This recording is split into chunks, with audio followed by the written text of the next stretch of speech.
Всем привет и добрый вечер. Я сегодня узнала, И это была вообще такая жесть, конечно, реально для меня. Реально для меня это жесть была. Мой коллега мне сказал, что я могу заработать, деньги здесь, в Германии, во Франкфурте Майне, если я буду просто с украинского переводить на немецкий.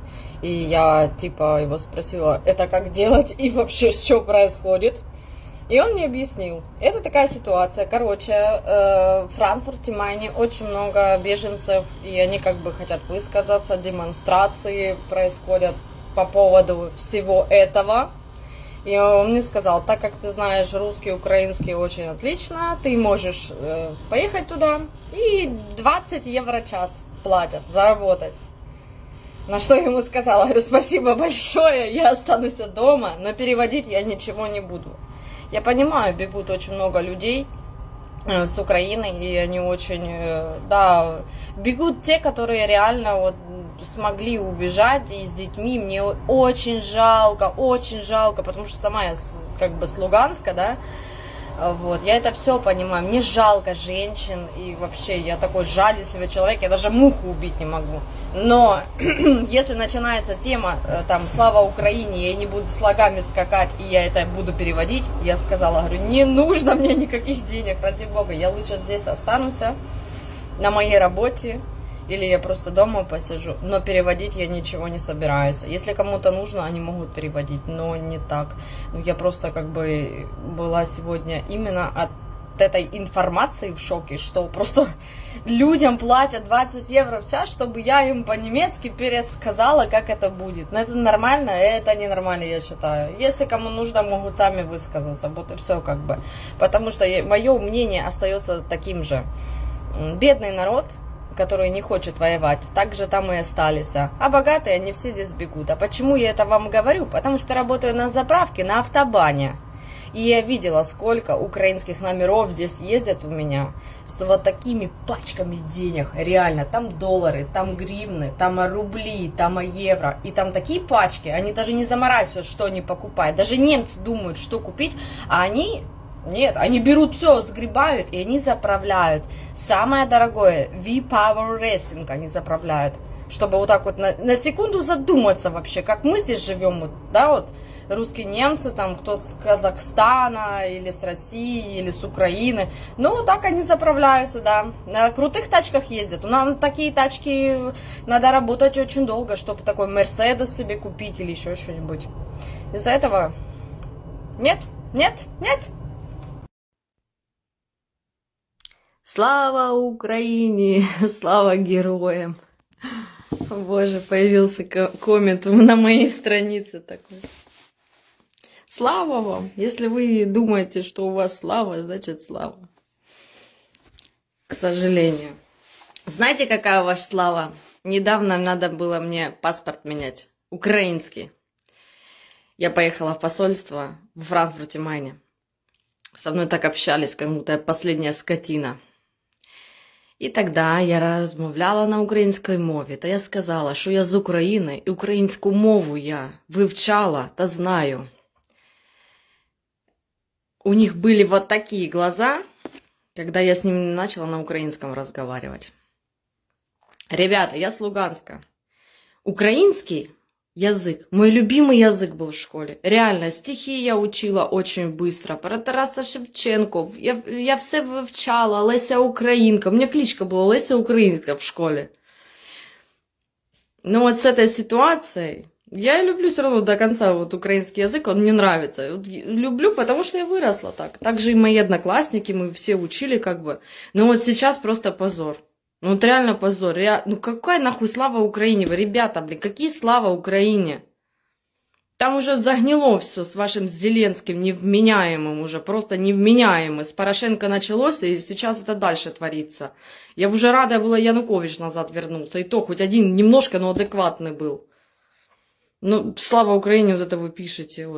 Слава вам. Если вы хороший, добрый человек, и вы не агрессор, и не хотите, чтобы умирали семьи, дети и все, то да, я рада за вас. И да, все хорошо Но зашли вы, написали «Слава Украине», мне просто одно поражает, Не могли бы написать «Украина, и Россия вместе. Мы братья. Или что-нибудь позитивное, хотя бы добрый вечер написать. Вы все пишете «Слава Украине», вы других слов не знаете или что? Приехали везде, в Европу, здесь «Слава Украине» баллончиками разрисовываете, творите здесь это все. Это очень страшно, я же говорю. Вы ненормальные просто. У вас какая-то секта, наверное, мне кажется. Просто секта, реальная секта. Слава Украине и все. Какая Украина? Вы свой гимн слышали вообще, что в гимне? Я сейчас запишу второе видео, реально, меня просто это... Вот гимн Украины, блядь, учили в школе, я сейчас запишу вам. Итак, гимн, український гімн. Ще не вмерла Україна, ні слова, ні воля.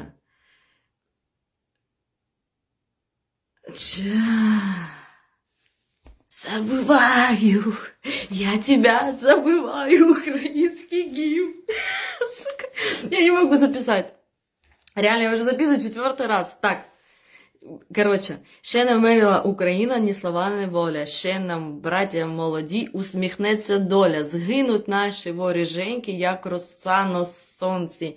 І запануємо ми, браття, у своїй сторонці. Короче, голос пополам, чтоб не заржать. Короче, сами себя хоронят в гимне, ну реально, я уже не могу, у меня уже просто... Да, запануют они, там будут вести свои власти, это все ужасно. И типа убьют своих врагов, как росу на солнце. Боже мой, это что, это такой вот угрожающий прям гимн. Я ни одной страны, кстати, такого гимна не слышала. Реально, если бы мне муж не сказал бы вообще бы за этот гимн, говорит, послушай его просто-напросто, ну это реально, это просто капец какой-то. Угроза, и себя тут же и хоронят. Как бы, ну это вообще не... Извиняюсь, да, я не в адекватном состоянии в данный момент, потому что мне уже просто реально крышу прет. Особенно прет этот комментарий до сих пор в голове, вот я на него смотрю в данный момент, слава Украине, и еще раз говорю, вы что, другого не знаете, хоть что-нибудь другое напишите, ну я не знаю, слава детям или что-нибудь, блин, я не знаю, детский садик, соплячок там, слава ему, ну это же, это капец какой-то, ну позор, люди, ну это позор, реально. Всем привет, добрый вечер. Вы пишете комментарии, и комментарии разные происходят. Я хочу сказать просто-напросто, типа, как вам можно так объяснить, типа, совесть и все такое, совесть. Ну, наверное, совесть, умирает совсем вместе, когда просто-напросто реально твои родные, знакомые, друзья знакомых и попадают в такую ситуацию, там, обстрелы, и вообще, как бы, вот, реально такой негатив, вот такой нацизм приходит просто, и реально вот бомбежка, это очень страшно.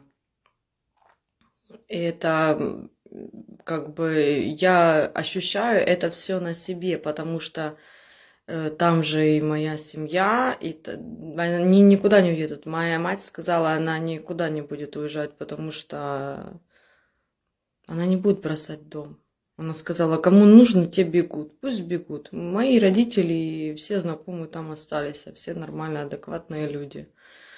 Я их очень люблю, созваниваюсь каждый день с ними. Ну, просто-напросто я, чтобы там переводила и шла там вот это вот украинцам здесь. Здесь просто, понимаете, они несут только негатив.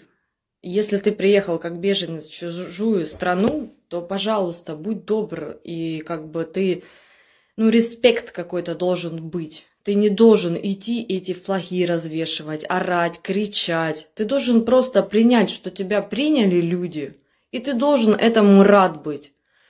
Но люди не рады, они просто негатив вам отвечают, как здесь и в Германии русские магазины там камнями кидают, закидывают, чем-то обливают. Ну зачем это все как бы? Зачем? Я этого вообще не могу понять. Это ненормально. И для меня, как бы, я же говорю, вот эта вот совесть, моя совесть уже, она умерла, когда начали тогда Донбасс бомбить. Моя соседка, очень хорошая девчонка, младшая, Не знаю насколько, у нее вообще, допустим, ног нет. И тогда бомба прилетела, она безногая осталась, а я видела видео и все это. Это ужасно просто, люди. Просто вы должны быть добрее, и здесь уже нету совести. Здесь уже совесть умирает просто, когда твоих трогают, вот и все. Нечем больше сказать.